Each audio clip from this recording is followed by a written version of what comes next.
What's up, everybody? Welcome to another episode of LBFT or Logan Ball's Football Talk. This is episode 8 of the second season of LBFT. LBFT Season 2. For this episode, it's going to be a little bit different compared to some of the latest episodes that I've done in Season 2. In terms of, what this episode is going to be about, and based on the title alone.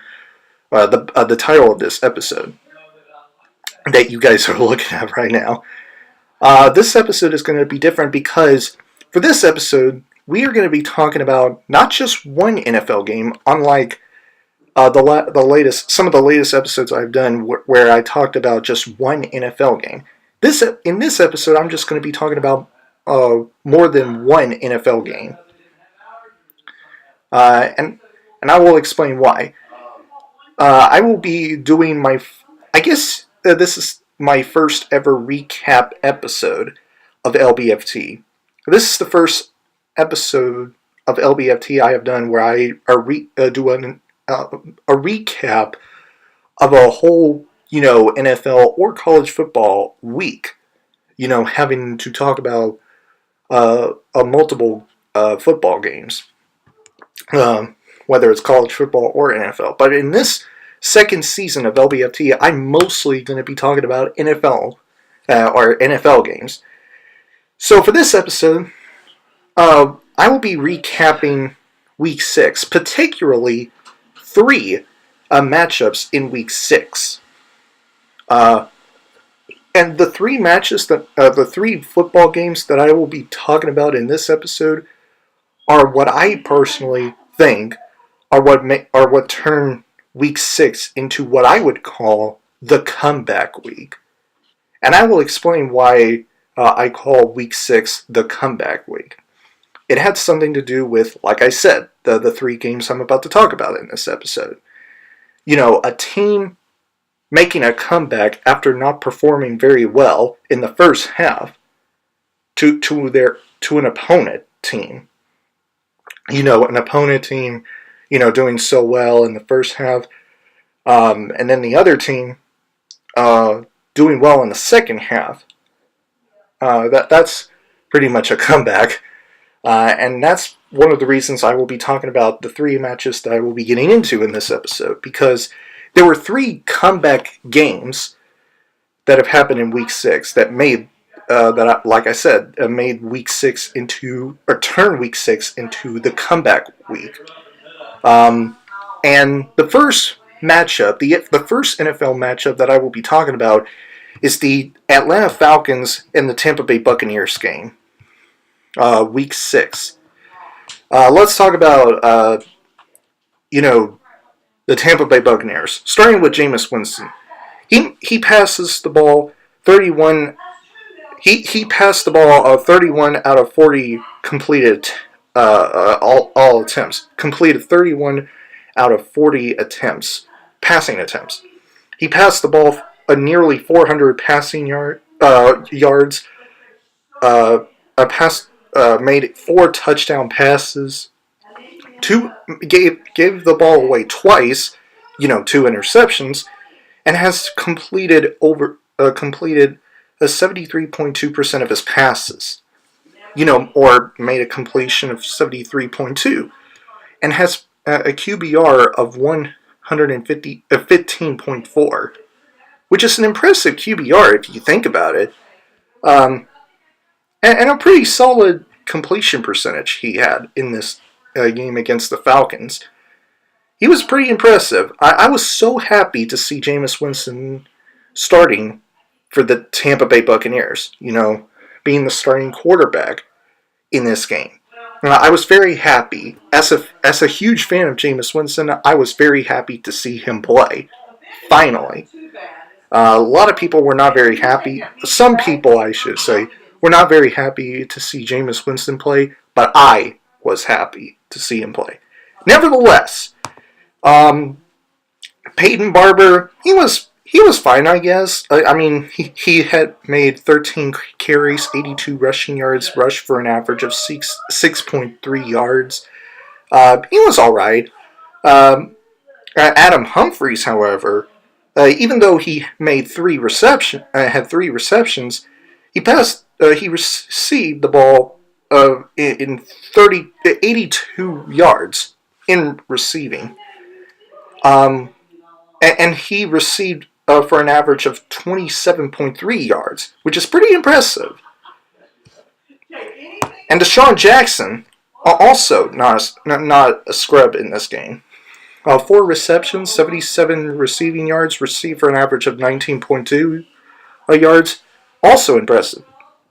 Now, Mike Evans, yeah, he was. Or wait a minute, I'm sorry, I skipped over O.J. Howard. He was all right.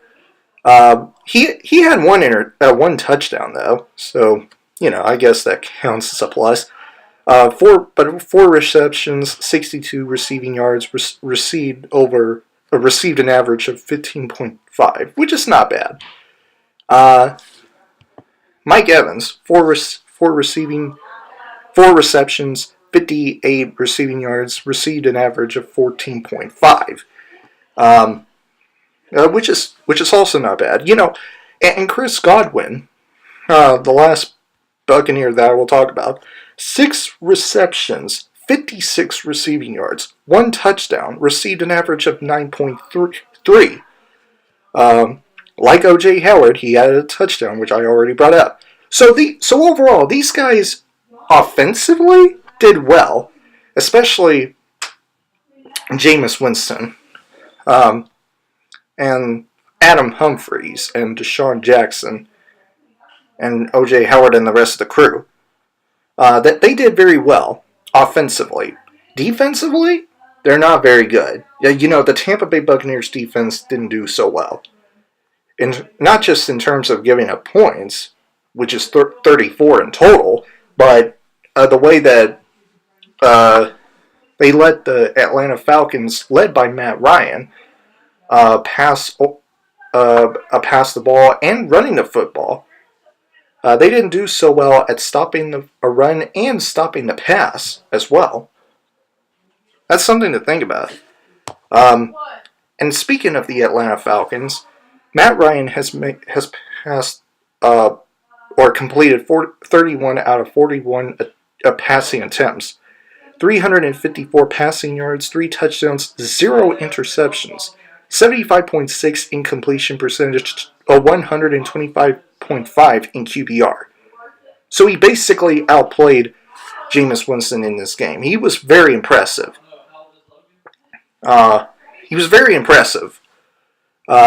He outplayed Jameis Winston in not just completed attempts, but passing yards, touchdowns, or the touchdown to interception ratio, and completion percentage, as well as QBR. So, I don't know. Matty Ice, I guess. And the running game, the Atlanta Falcons running game is not very good. Tevin Coleman, I think that's how you say his first name. Tevin or Tevin. Sorry, I butchered your name, dude. 10 carries, 35 rushing yards, a rush for an average of 3.5, which is, if you really think about it, it's not very good. But Julio Jones, this man, he's a spectacular receiver. 10 receptions, 143 receiving yards, received an average of 14.3. That's very impressive. He's an impressive player. And Austin Cooper is not a scrub as well. He had 9 receptions, 71 receiving yards, 1 touchdown, received an average of 7.9 yards. That's pretty impressive. Calvin Ridley, he was okay, I guess. I mean, he did receive an average of 15.7 yards, so I don't know, I guess that's a plus. Now, having said all the teams, let's talk about the final play of the game. It came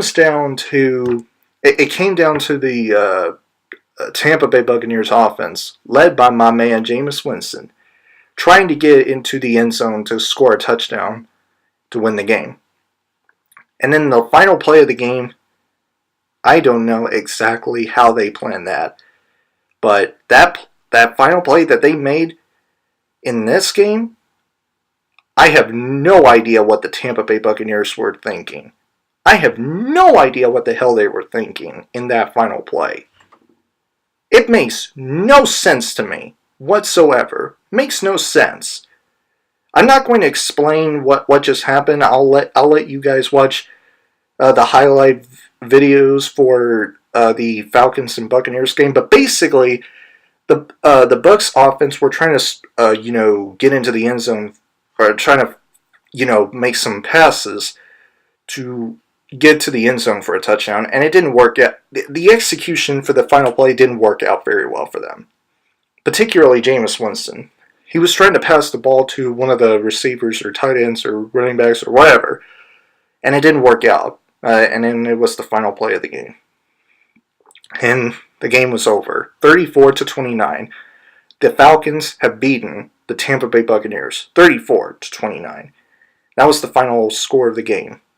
And that was sort of disappointing, but at the same time, it was a very exciting game. It was a very exciting game. I didn't think it would be that close, but it was. So, it was a very exciting game, but also disappointing, not just because the Bucs lose, but because of the final play of the game that turned out to be stupid on the Buccaneers' offense part. Just the way they executed that final play really disgusted me. But nonetheless, very exciting. Now that's the first comeback game. Unfortunately, the Bucs didn't have a comeback victory, but it still counts as a comeback game, at least for me. Moving on, and that's just the first comeback game that I'll be talking about in this episode. Moving on to the second comeback game, and we're going to be talking about the New England Patriots and Kansas City Chiefs game.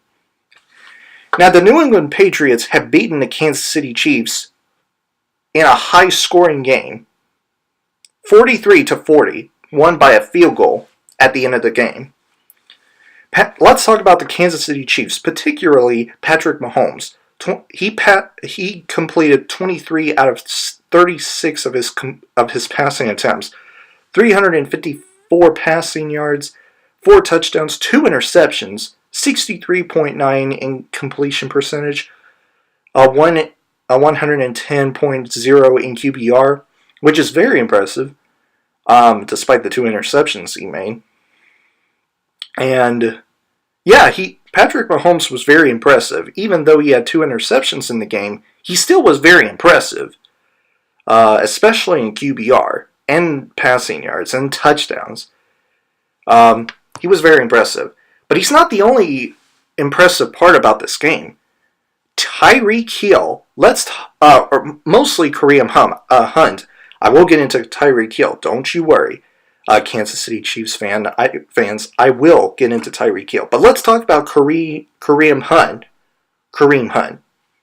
10 carries, 7 receptions, 185 total yards, 80 of which are rushing yards, and 105 of which are receiving yards. 1 receiving touchdown, rushed for an average of 8.0 yards, received an average of 21.0 yards. This dude is on another level. He's probably the best running back in the NFL. He might be tied with Todd Gurley for best running backs in the NFL, or best running back in the NFL. He's probably tied with him, if not the overall best running back in the NFL. Kareem Hunt is just that special. Tyreek Hill is also very special. 7 receptions, 142 receiving yards, 3 touchdowns. 3 touchdown receptions. Think about that. Patrick Mahomes passed the ball to Tyreek Hill for touchdown, not once, not twice, but 3 times. That's you got to see the connection or the chemistry that Patrick Mahomes and Tyreek Hill have shared in the game against the Patriots. You just got to see that. If you don't, you're either blind or don't understand football very much, as far as I know. But but anyway, moving on. Travis Kelce is also not to be ignored. 5 receptions, 61 receiving yards, received an average of 12.2 yards. And all that other stuff. Even though he didn't have a touchdown like Tyreek Hill does, he still was an impressive receiver, or a tight end, I think. I can't remember which one. He's either a tight end or a wide receiver. I can't remember which one. He might be a tight end, but anyway. So yeah, the Kansas City Chiefs offense, they're very, very impressive. They might be the best offense in the entire NFL. They might be the best offense in the league by far. Probably better than the Los Angeles Rams offense, led by Jared Goff and Todd Gurley and the rest of the crew. I mean, they're very impressive, y'all. I mean, you got to give praise to the Kansas City Chiefs offense. They're just that explosive. Moving on to they're just that. They might even go to the AFC Championship game against the New England Patriots. And in one of those episodes, I actually predicted that. I actually predict the Chiefs to go to this year's AFC Championship game against the New England Patriots. And this might just be me, but after seeing the way that the Kansas City Chiefs have performed against the New England Patriots, they might represent the AFC to go to the Super Bowl. They might represent the AFC in the Super Bowl, meaning going to the Super Bowl and beating the Patriots in the AFC Championship game. They might go to the Super Bowl. I'm just saying that right now. And not only that, I think Patrick Mahomes, if he continues to look the way he has looked within the past 6 weeks, within the past 6 games that he had played, he might win the MVP award this year. He might be the MVP of this season. Anyway, excuse me. Moving on to the New England Patriots, let's talk about Tom Brady. He passed the ball. He's very impressive. Kind of impressive. completing 24 out of 35 passing attempts, 340 passing yards, 1 touchdown, 0 interception, 68.6 in completion percentage, 109.2 in QBR. You could say he's kind of impressive, even though he had only 1 touchdown. But he has 0 interceptions, which is kind of interesting. Interesting, I should say. Sony Michel, the running back for the New England Patriots, 24 carries, 106 rushing yards, 2 touchdowns, rushed for an average of 4.4 yards, which is not, perfect or spectacular and all, but, kind of impressive. Rob Gronkowski, he's one of the best tight ends in the NFL as far as I'm concerned. He's just one of the best. Probably tied with Tyreek Hill, like I just mentioned. Or I think I mentioned that. Anyway, Rob Gronkowski, 3 receptions, 97 receiving yards, received an average of 32.3, which is highly impressive. It's just another evidence that to prove that he's one of the best tight ends in the NFL. Rob Gronkowski is just that special, along with Tyreek Hill. Tyreek Hill is not to be ignored, but I already talked about Tyreek Hill. Chris Hogan, I feel like he's underestimated or is underrated in this game. 4 receptions, 78 receiving yards, received an average of 19.5 yards, which is also impressive. He's a very cool player, a very good player, very good receiver or tight end. Julian Edelman also cannot be ignored.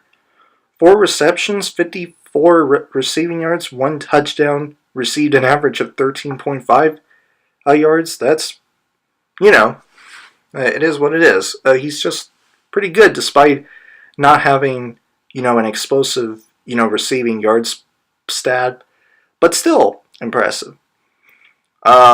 James White, 5 receptions, 53 receiving yards, received an average of 10.6 yards. So yeah, the New England Patriots offense, like the Kansas City Chiefs offense, this is basically an offensive game. This is a big offensive game. This is nowhere near a defensive game, if you ask me, just based on the points that have been scored, 43-40. Both offenses did absolutely remarkable, but the defenses didn't do so well. Particularly the Kansas City Chiefs. They were god-awful. As well, now the New England Patriots defense also didn't do so well. They're not very good as well, but the Kansas City Chiefs defense is worse. They're worse than the New England Patriots defense. Just based on, how they keep being, terrified by Tom Brady and the offense. How Tom Brady and the New England Patriots have a terrifying effect on the Chiefs' defense. I mean, it's just that simple. It just makes no sense. But anyway. Well, yeah, the New England Patriots offense did well. They scored enough points, particularly the game-winning field goal. I guess it's a game-winning field goal. They scored enough to win the game with a field goal at the end. But as far as I'm concerned, if you ask me, Logan, is that the reason why the Patriots won? I would answer no, and I will explain why. It's not the only reason why the Patriots won. The New England Patriots won because of the terrible referee calls on the Kansas City Chiefs. There was a plethora of god-awful officiating penalties that have been called on the Chiefs for plays that are not even correct. Chiefs not, being guilty or penalized for plays that that are not even true. For some reason, the refs called on the Chiefs for holding, roughing the passer, I think, or maybe it was not roughing the passer, but anyway, just different penalties that the Chiefs have been having, but the New England Patriots have none, or barely any penalty. It just felt to me, and I think I tweeted this a couple of days ago or so.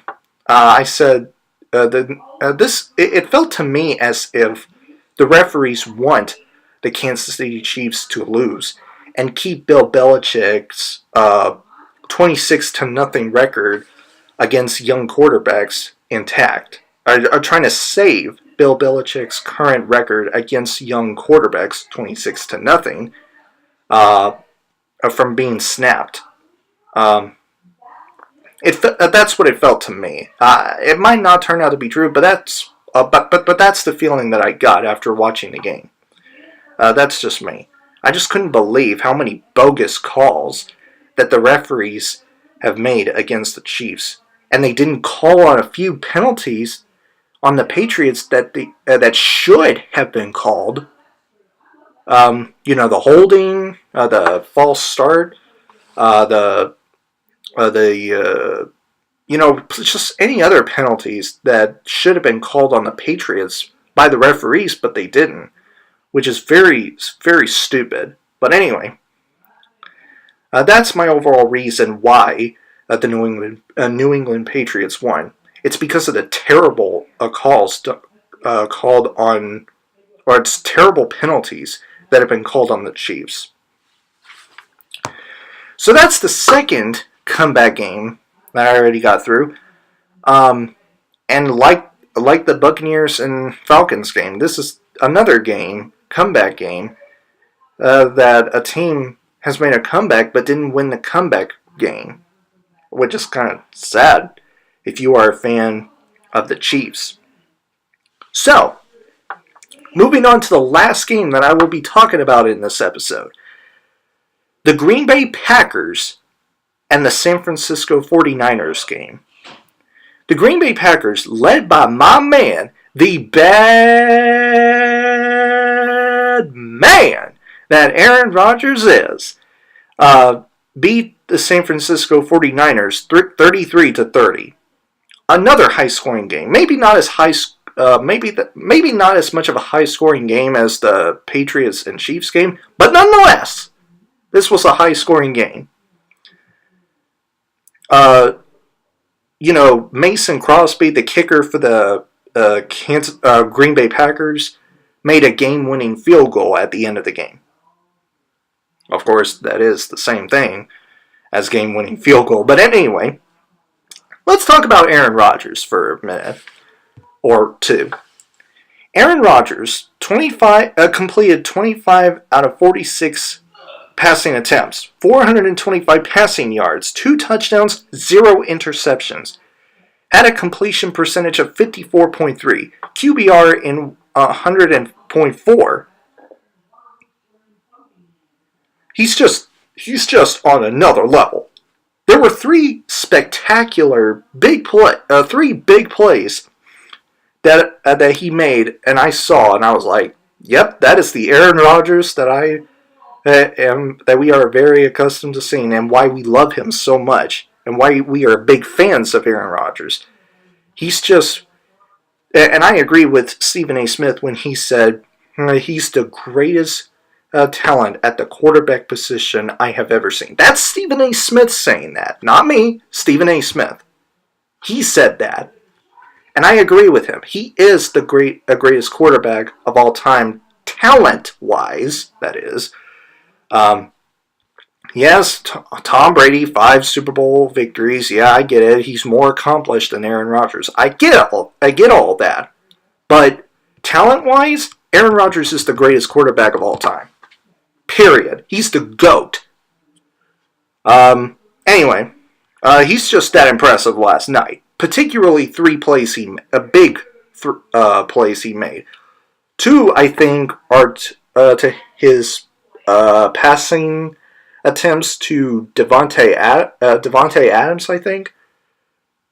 And funny enough, moving on to before I get to Devontae Adams, actually, I want to talk about Aaron Judge.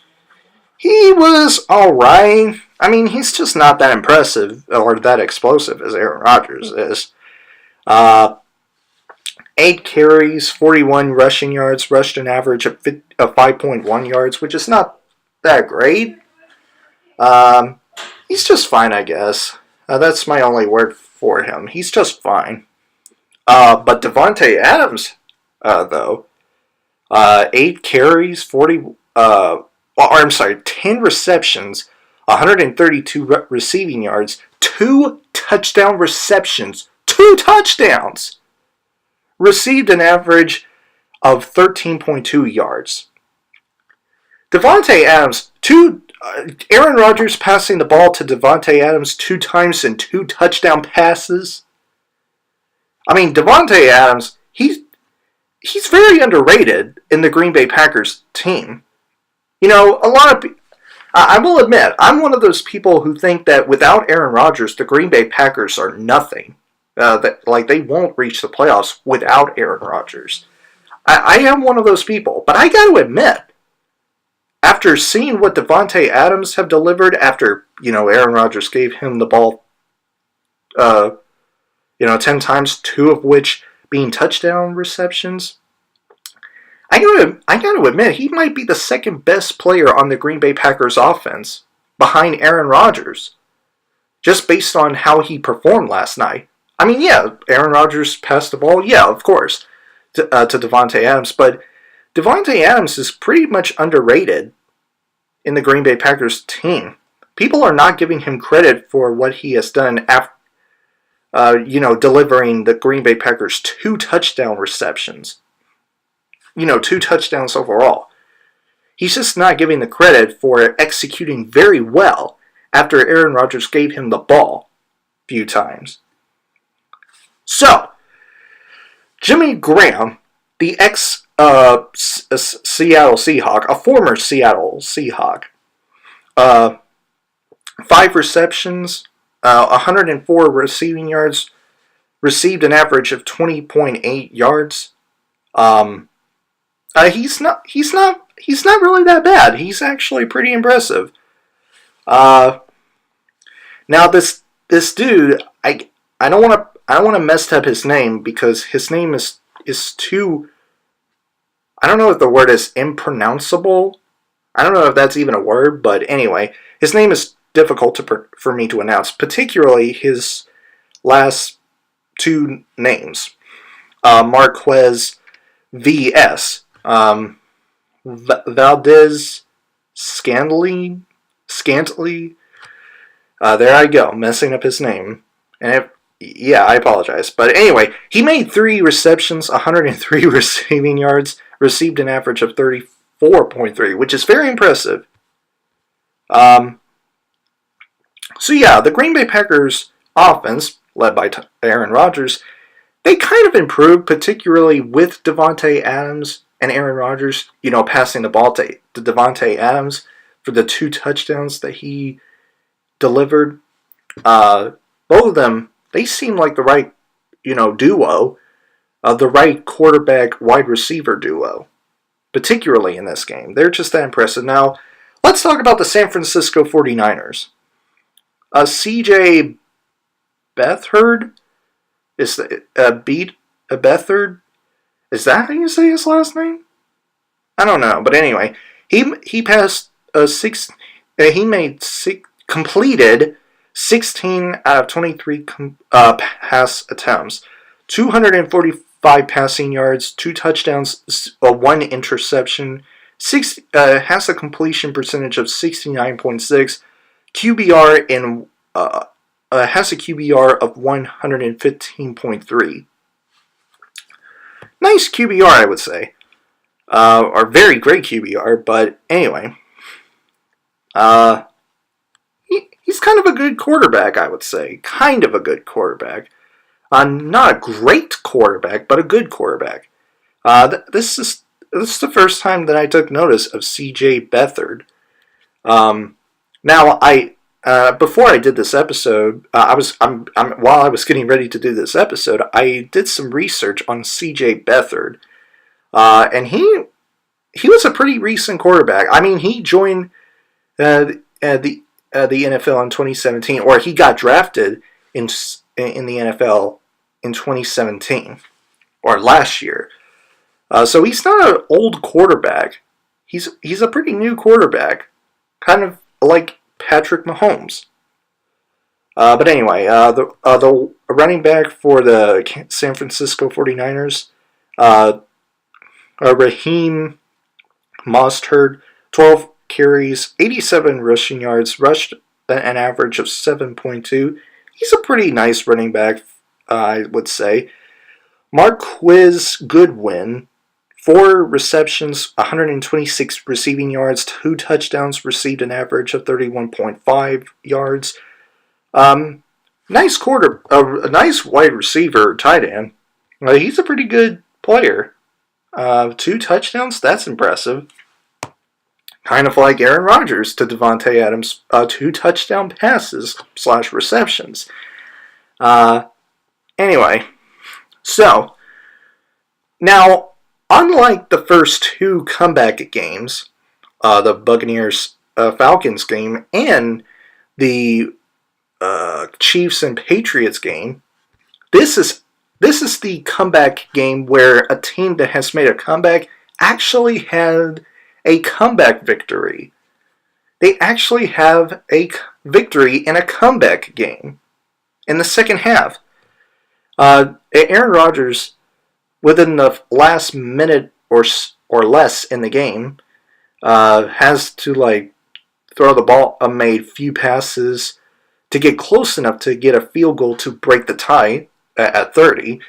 And just to lessen the odds against Mason Crosby, the kicker for Green Bay. Just to get close enough to for Mason Crosby to get the field goal in order to break the tie before time expired. And they ended up doing that. Mason Crosby gave the Green Bay Packers the game-winning field goal as time expired. And that's really cool. It was such a very close game, very much like the last two games that I already talked about. It was just a very, very great competitive game between two teams. Although, I will admit, this is the game where the Green Bay Packers should have won. Or needed to win. This is one of those games where the Green Bay Packers should have won, but they aren't really good enough to win it, especially without Aaron Rodgers. Guys, I might come off as Captain Obvious for some of you, but I don't care. If Aaron Rodgers had not played this game, the Green Bay Packers would have been blown out by the San Francisco 49ers. If Aaron Rodgers hadn't played, the Green Bay Packers would have lost dominantly by the 49ers. That's just me. That might be me coming off as Captain Obvious for some of you, but I'm still saying it anyway. Anyway, so, boy, I went through more than half an hour in this episode. This might turn out to be the longest episode of LBFT I have ever done. Not just in season 2, but in the entire series. I'm not so sure how long that last episode I've done was longer than this, or it might be longer. But anyway, those are 3 games. The 3 comeback games that I made. No, the last episode I've done was 18 minutes and 36 seconds long. So the one episode I did before that was 32 minutes and 22 seconds long. That's very long. So this right now is nearly 40 minutes long, which is breaking the longest time of doing a LBFT episode. But anyway, guys, enough rambling about how long this episode is. Basically, week 6 has turned into, like I just said before, very early on in this episode, the comeback week. Being turned into comeback week because of 3 games that stood out to me as comeback games by 3 teams. One of which actually had a comeback win in the second half. The Green Bay Packers, led by Aaron Rodgers. Anyway, this is episode 8 of LBFT Season 2. These are the comeback games that I wanted to talk about in this episode. And, yeah. So anyway, guys, that is it. If you enjoyed this episode of LBFT, please click the like button. And if you have already watched any of these 3 games that I talked about, comment below and let me know what you think of them. Did you think that the Green Bay Packers have made a comeback win because of Aaron Rodgers, or did you think that the